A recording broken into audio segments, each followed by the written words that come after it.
So a little bit about me, and I know we're not going long because we do want to have plenty of opportunities for questions and tabletop.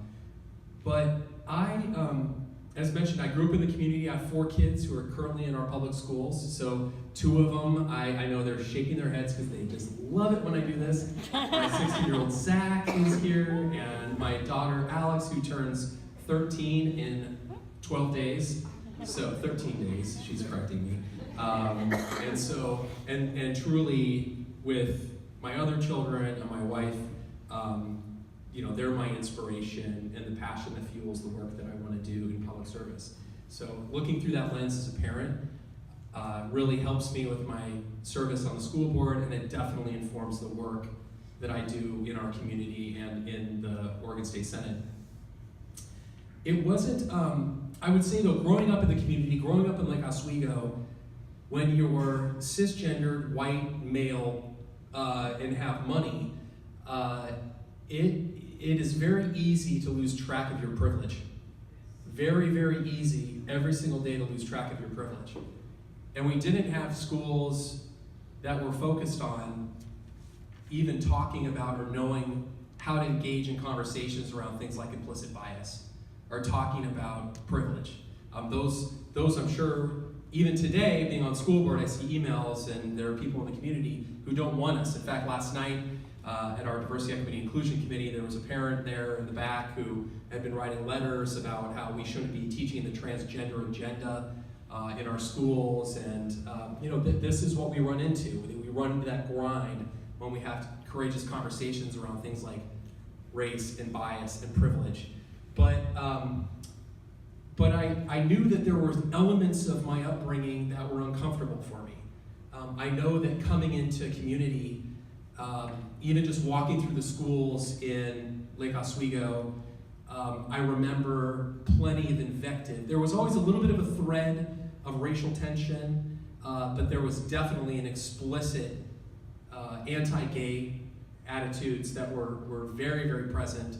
And it really wasn't until the exposure of post-secondary education and my experiences of living outside of the bubble of Lake Oswego where I really got to explore and be able to do the work that I think we all do in dealing with bias and coming to terms with who we are, how do we walk in community, how do we interrupt cycles, how do we talk incessantly about making sure that we are playing our part in interrupting racism and anti-Semitism in our community. So I had an opportunity when I was in grad school in Washington, D.C. to work with a neighborhood school in the Cardozo neighborhood off U Street. If anybody knows, back in the late 1990s, for a white kid from Lake Oswego going to a school that was 90% African American Latino was an interesting experience, to say the least.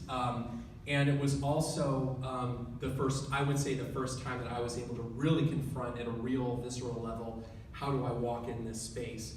I had the academic background. I was getting my master's in philosophy and social policy, and I was engaging in conversations about how do we use a policy lens and a moral theory lens on how to address systemic oppression, and how are we doing this sort of work, how are we looking at education systems and housing and these sorts of issues. But it really wasn't until you're in community that you really get an opportunity for somebody like me growing up here to be able to really engage. But I would say that fueled my passion for making policy change in Oregon. So coming back, I had an opportunity. I saw Mayor Hammerstead, I believe, just walked in right there. I just have to give you a shout out. So because I came back to community, and it was the recession of the early 2000s, and with a master's degree in philosophy and social policy, I was so employable that I got a job volunteering at the city on the Housing Affordability Task Force, which I'm so glad to say that when Mayor Hammerstead launched that, we've solved housing affordability in Lake Oswego now. It's just your legacy is just, it lives so deep. But I had an opportunity to work in a variety of positions, and then it really wasn't until the election of 2016, let me be really transparent, and the rise of what I saw as racism and anti-Semitism happening across our country, that I saw reflected in our schools. And when I saw the swastikas that were showing up on bathroom doors, when I saw the posters that were being reported of going up in the high school, in Lake Oswego High School, about pushing Jews into ovens, and posters going up outside synagogues, and hearing and just being reminded on a daily basis of the condition and what's happening to our students, that I said, I need to step up. It's time. And so I ran for school board a couple years ago. I was sort of very lucky that I ran like a bat out of hell, and so I kind of scared everybody out of the race, and I was able to kind of walk to election. And then a few months later, Richard Devlin, who was a state senator here for many, many years, he was in public office for 21 years, just in the legislature, he had other positions as well, decided to retire early from his Senate service, and it set off a frantic appointment. And I looked at Lori, talked to the kids, and I said, there's never a perfect time. Would have been great to have them off to college and whatever, but we said, if we're going to do this, we're going to do this as a family, and we're going to do it with purpose, and we're going to find issues that sing to us, and we're going to work on those. And so I was able to win appointment a year ago, and a little more than a year ago. It's been a whirlwind, but I will say there was a lot of people that come up to me and ask me about legislative service, and there are a lot of people in the Capitol, especially this time in the legislative session, that kind of gripe about, oh, it's just so hard, and, why am I doing this? The pay's lousy, and I would say that there are a lot of people that would find the work that I get to do every single day on behalf of our communities to be worthwhile. And I wake up every morning excited to be able to go down to the legislature and try to represent our communities and bring forward and making sure that we're constantly talking about issues like equity. And so that's the work that really drives my passion. I was really honored to have the opportunity to chair the Senate Education Committee this legislative session. I got that call about 15 days into December. And I said, the Senate President calls you and says, you'll be chairing Senate Education. You don't say, nah, I don't think so. You say, okay, let's go. Let's figure out what we're going to work on. And then obviously budgets are a huge issue right now. We're working on some really big issues right now. We're talking about completely revising our corporate tax structure, lowering individual income taxes to raise a couple $2 billion in strategic investments for our education programs, which we haven't seen these sorts of investments for 40 years. We're talking about carbon. We're talking about pay equity. There's a lot of really big issues that are on the table. For me, though, the work that you find is in committee and in the legislature, we're so dependent on each other to be able to sort of drift through 2,500 or 3,000 bills that come at you every legislative session, that a lot of the focus and the work that I do is really limited. On the deep work is limited to the work that I get to do with my committee on the education-related bills. I was appointed by the governor to the Attorney General's Sexual Assault Task Force, so another issue that I'm very, very passionate about is working on violence prevention education, sexual violence prevention education in our schools. I think when you look at the statistics of primarily girls who are sexually assaulted before the age of 18, it's tens of thousands, and I think it's something that doesn't get talked about, and we don't do a good job in our schools around leveraging resources like Clackman's Women's Services to come in and work on things like informed consent, and how are we making sure that everybody knows how we need to engage in conversations, some really difficult conversations around things like sexual violence. And then finally, before I get into the bills, I would say I'm also working really hard on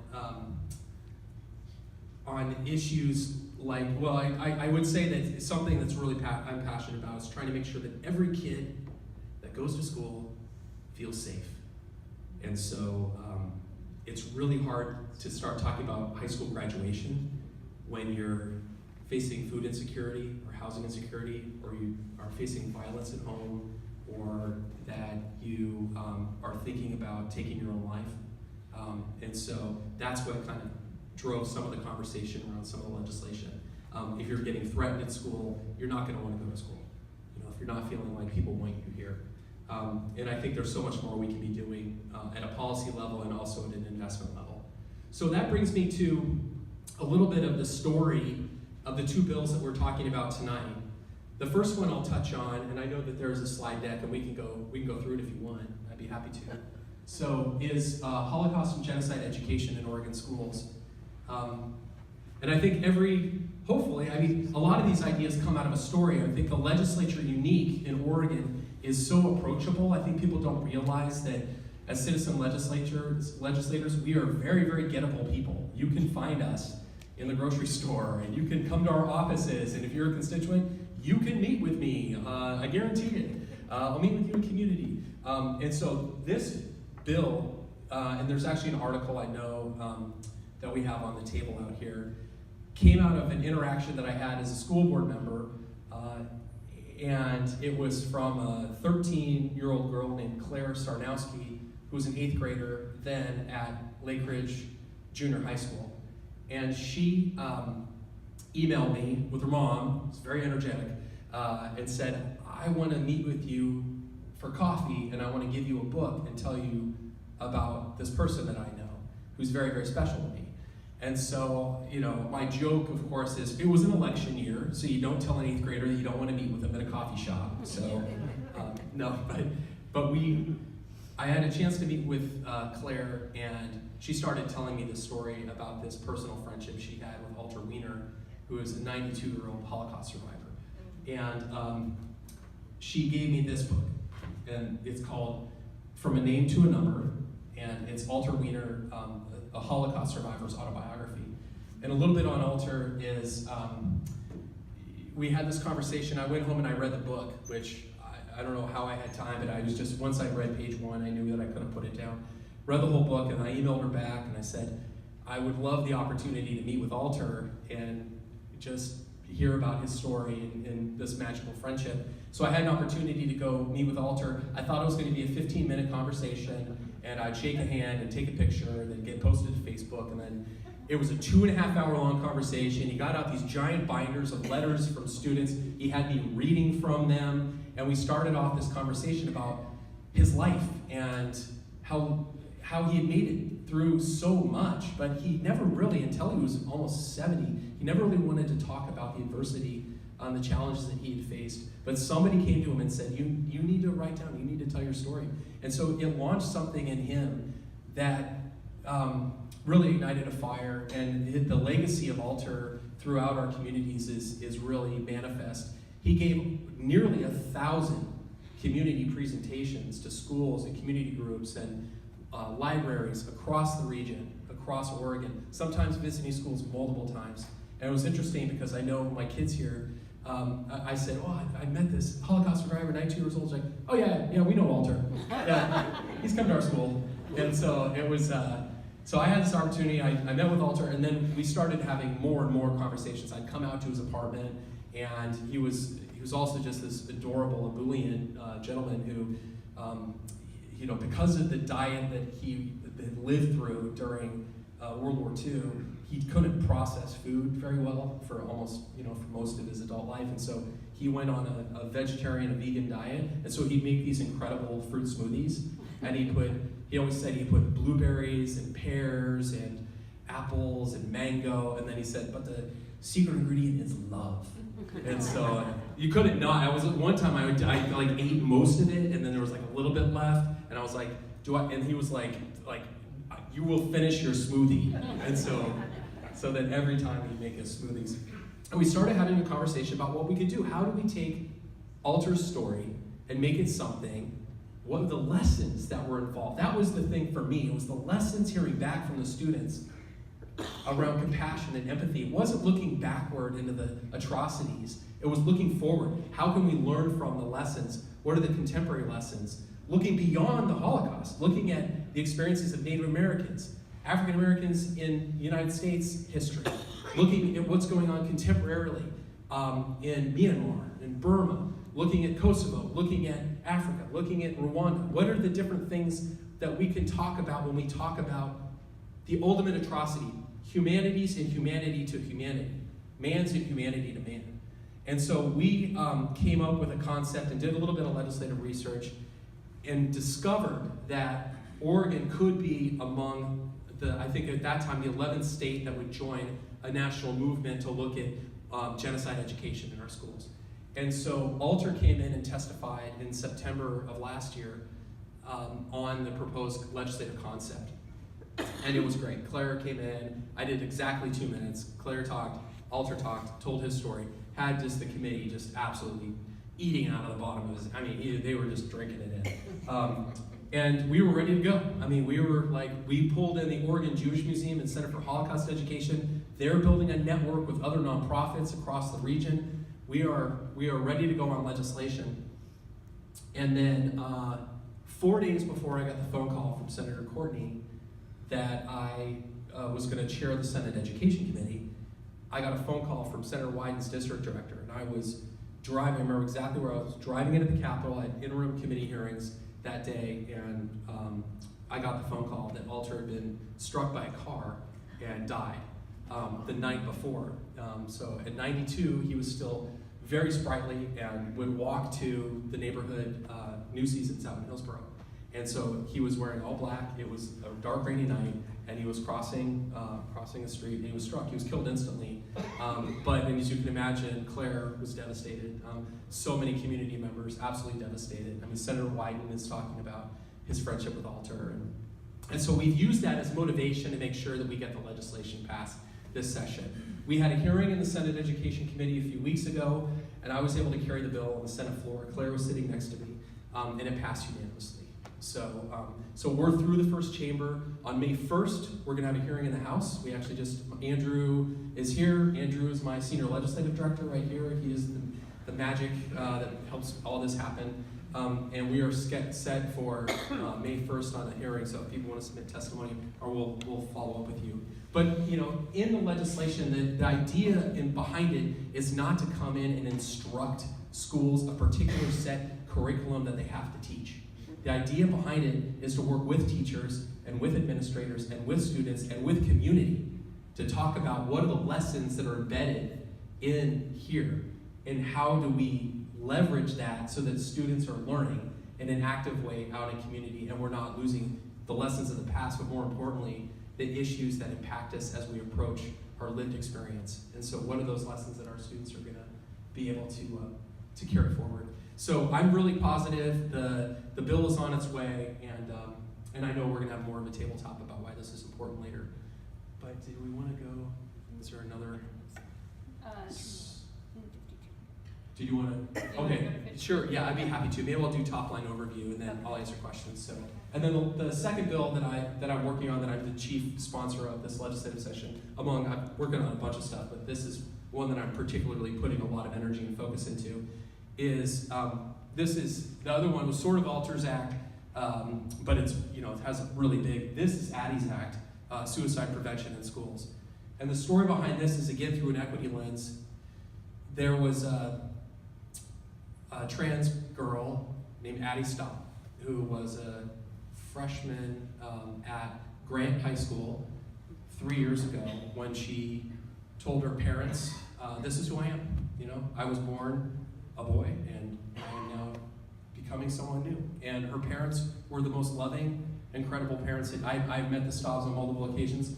Were the most loving parents that you could possibly imagine, welcoming Addie into a very difficult transition into a new identity. But the school environment wasn't conducive to supporting Addie in that transition. Addie lost a lot of friends, was bullied and harassed regularly, and I think actually had done things like had written about her experience and saying that she was thinking about ending her life, and it wasn't caught, it wasn't recognized, the school didn't know exactly what to do. And so we're working with Basic Rights Oregon on legislation that will require, and actually it's been a wonderful experience having the School Boards Association alongside this, because sometimes we talk about mandates, and this is a mandate, and we don't want to mandate school districts to do certain things. But this one will require school districts to have policies and plans in place to address youth suicide prevention in Oregon. If folks have seen some of the media coverage from this last week, there's a lot of attention being put on this, but the statistics are very clear. We know this, is that the second leading cause of death in Oregon for youth between the ages of 15 and 24 is suicide. And it's getting worse. It's getting a lot worse. And so And so how do we approach this, and what are we doing on providing intentional supports and policies and plans, and then having accountability for those plans. So it's high level, but we're working closely with the department. And again, we had an opportunity here last month. I had an opportunity to carry this bill through the Senate floor, and again, we had no votes. And so there'll be a hearing Monday. Thank you. I'll be ready to testify on the House side. So there'll be a hearing on Monday on Senate Bill 52 as well. And this is part of a broader effort. I also, I may have mentioned, I've been appointed by the Attorney General to the Sexual Assault Task Force. I'm also on, I was appointed, I think by the governor, I gotta check on that, but to the Task Force on School Safety. And initially, the Task Force on School Safety started as a conversation about what are we doing in response to potential active shooter threats in our schools. That's still an element of what we're talking about. But what we realized is when we started getting the data back is that school safety means something beyond just active shooter threats. It means I'm facing sexual assault, I'm facing bullying, harassment, I'm facing cyberbullying, I'm facing just a lot of really difficult issues right now. Or I'm either thinking about taking my own life, or I know someone who is demonstrating that they may actually be in that that space. So with that effort too, statewide, we're building out something called Safe Oregon. You can go on safeoregon.org, and anybody who's in the school environment can text or go on the website, send a message, and if you think that there's anything where you're feeling unsafe or that somebody else is feeling unsafe in schools, you'll get a multidisciplinary response from law enforcement and Department of Human Services down through the school. And so it's a stopgap, but the idea is to immediately identify when there's a potential threat against a student or a school that we can use Safe Oregon to try to drive this. And of course, we're trying to boost some funding and attachment with it too. So that's a little bit on the legislation, and I think, are we on to Q&A? Q&A. Okay, great. So thank you very much. Yeah, just tell me your name too. My name is Betty Ray Willis. I live here in Marysville. It's nice to meet you.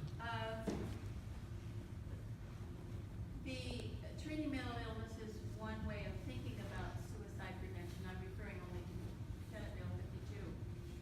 But the other issue would be the structure and changes in our society that rear children who become that depressed. And I would be interested in being assured that that understanding is not a blame game, but the understanding of some of the roots besides mental illness. Yeah, I think, so I agree. And I know that we're going to do some breakout conversations. If I can try to discern a little bit, maybe a little bit on that. I'm retired as a family therapist. Okay, there you go. Okay, that helps. Yeah, and I mean, you know, because you live it, right? Is that there's this stigmatization that happens, and it happens through the teen years in a heightened way, that mental and physical health are delinked. It's okay to go get physical exercise, but somehow even through our school counseling programs, like I know a lot of school counselors are trained as academic advisors, but are uncomfortable engaging in conversations about. I'm talking about how the structures of our families in those generations have changed. Back in many, many generations ago, we didn't have people moving around the country all the time. There was many different kinds of stresses, but some of them were revealed by the community around you. In my age group, I'm sure that some of us remember two parents working next door and being involved in caring kinds of guidance ways with the neighbor children, even though nothing was bad. It was just different than it is today. Okay. So is there a question on how that would help with the legislation? What's your, or helping schools? How do schools address? How that understanding of some of the roots of depression and suicide in children today comes from various cultural styles that have changed. Any So I observations? don't know how a Senate bill could address that. It's a question that I don't understand how you could go about doing that with law. I'm not sure. Does anybody want to engage in this? I'm trying to find out. It's an understanding of some of the roots of teenage suicide. Is Okay. that there? Okay. Yeah, do you want to try, sir? Sure. Yeah. I'm a retired teacher. I think as I see this as a framework and as it comes down to education service districts, to school districts, to curriculum drivers, that the people who create this curriculum, I think they're very aware of how our society is going in so many directions. So You assure me, thank you. I have another question, sir. Sure, of course. How do you envision these two bills, should they be passed? How do you envision them going from Salem to all of the school districts of our state? What do you see the process being? Yeah, that's a great question, and a lot of it is in Oregon, as we know, and I know being a school board member as well and having that hat, is that we have 197 local governments that are school districts that have a lot of autonomy on how they function and are often quite resistant and to additional mandates or things that are perceived as you're coming at us again for another item that we need to check the box. I think that the resources help. I think when it comes to things like staying on Holocaust and genocide education, working in the legislation, we actually talk about working with community groups and bringing teachers to the table and bringing administrators to the table so that we're actually looking at establishing best practices that then can go out and inform practices. Rather than saying, here's a paragraph in a book that you need to assign and make sure every student reads it, the idea is that community groups are going to be partnering to help develop robust curriculum that they're going to be revisiting, and that there's actually going to be a way to monitor how individual districts are incorporating that. What we found through the introduction of the legislation is tons of teachers coming out of the woodwork that are so excited about this and want to participate. So it's how do we have a convening through the Department of Education to foster that, so that rich work that's happening on a peer-to-peer basis is something that can be emulated and distributed throughout our schools. So that's one. And then on the suicide prevention bill, I see that the same. I see Yeah. the process as being the same. yeah, very much so. Yeah. Oh, sure. Yeah. So the question was, how do you see something happening where it's a law that's passed, it's public policy actually being implemented down through the schools?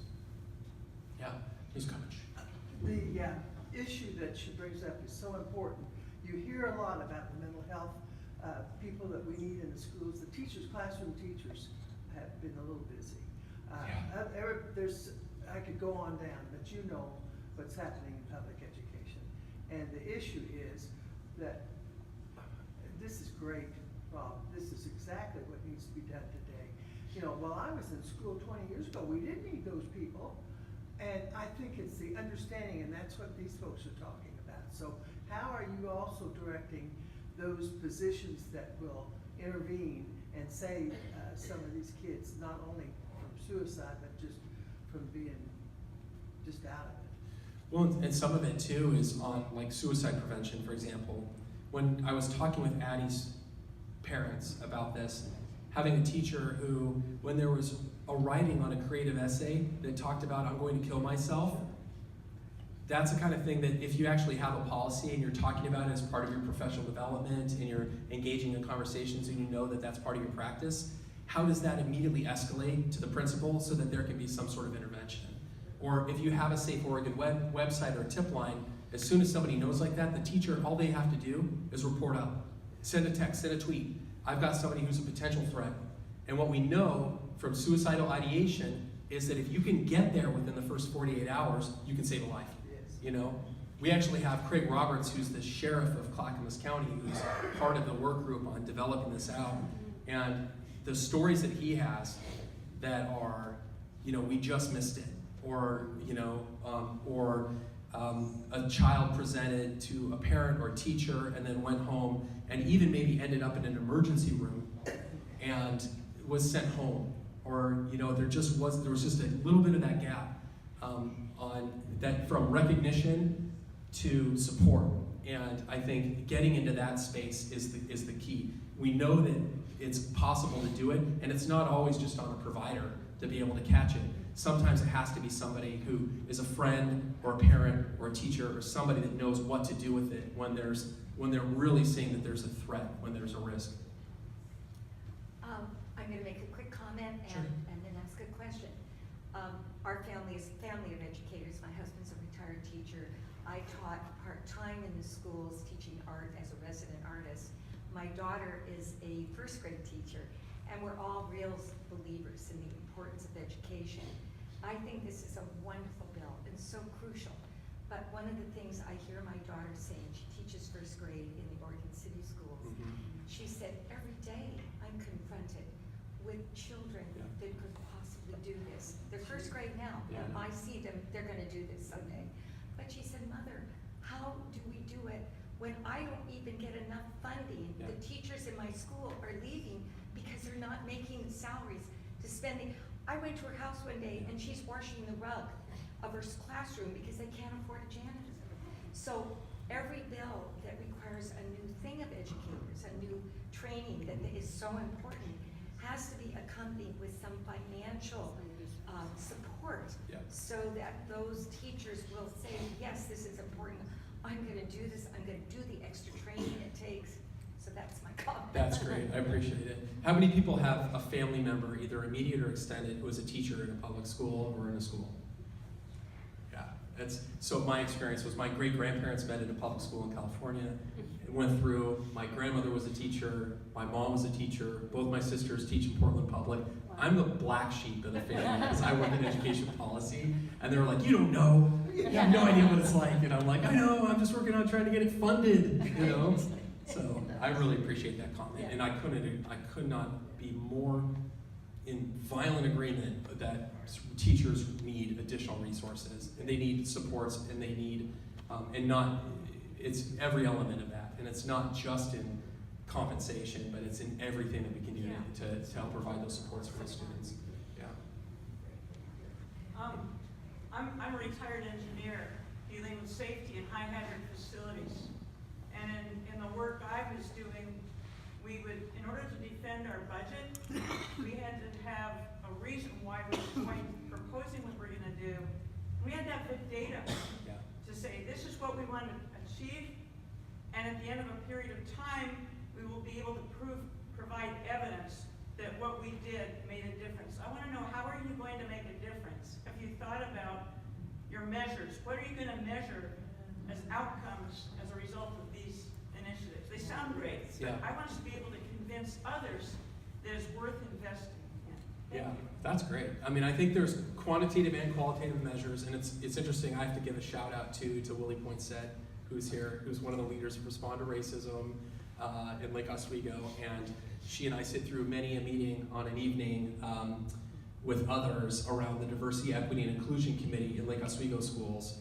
We just had a meeting for 2 hours last night, and one of the things that we're always talking about is how are we putting resources in, and how are we measuring this? And because if you can't actually go back and say that you're doing work and that you're measuring how you're making change, then I always say, is it really happening? And so I think it's really incumbent on us to resource it and then also look back at the measures. And I don't know what down at the school level, what that looks like. I do know that there's incredible people that are doing this work, and they do need resources and to be able to do it. But I think it is incumbent on us at a school level, at a school board level, and at a state level to ask those questions and demand back some data. And so I'm definitely engaged in making sure that that's happening. Questions? Yeah. Hello. Hello. I very much appreciate this, and am very involved in this in suicide prevention work in one of our local districts. And so I don't disagree with any of it. I think it's great. It's a community problem. Schools are an important part of the community. We all need to be working together to really shift this trend that is not okay. So I'm all in. But what I would say is that within our district, we have a good, and I can't wait to give you an update, comprehensive plan in place around what are we promoting in terms of positive mental health and engagement for students, what are we doing in terms of direct education at each appropriate age level, What are we doing around risk assessment, like the story you shared before about a young person who wrote something and it wasn't caught? You know, we're highly engaged in that training and in postvention. When a student comes Right. back, how do we support them? Right. I'm all in. Here's my problem. We get the risk assessment, do it well. Right. This child's at high risk. We send them off Right. to what? Right. Exactly. There is not the resources and supports. We had the social worker from Willamette Falls Hospital come in and talk with our school counselors to help them better understand what happens once they make that referral. They said, well, on average, most 9 out of 10 young people are then just sent home. The one that maybe it's serious enough that they keep them, they might sit there in the ER for 3 to 4 days before they can find any kind of bed. They don't even it's, have a place in because there's no place. Yeah, I know. So that's, and that doesn't mean we shouldn't go forward with this. Yeah. I'm all in, Right. but I just want us to be thinking about there's education, but there's also the health, the mental health, actual care component that they have to be able to be referred to. Of course, good education means hopefully we have less, but that's just something that needs to be in the picture. I really appreciate that, and as mentioned, as Betty mentioned, I sit on the several Ways and Means committees. One of them, I'm on the Human Services Subcommittee for Ways and Means, so that's all of our Oregon Health Plan, all of our Oregon Health Association, and all the Department of Human Services budgets, and so behavioral mental health programs. I was speaking with Ebony Clark, who's the co-chair of our DEI committee last night. She oversees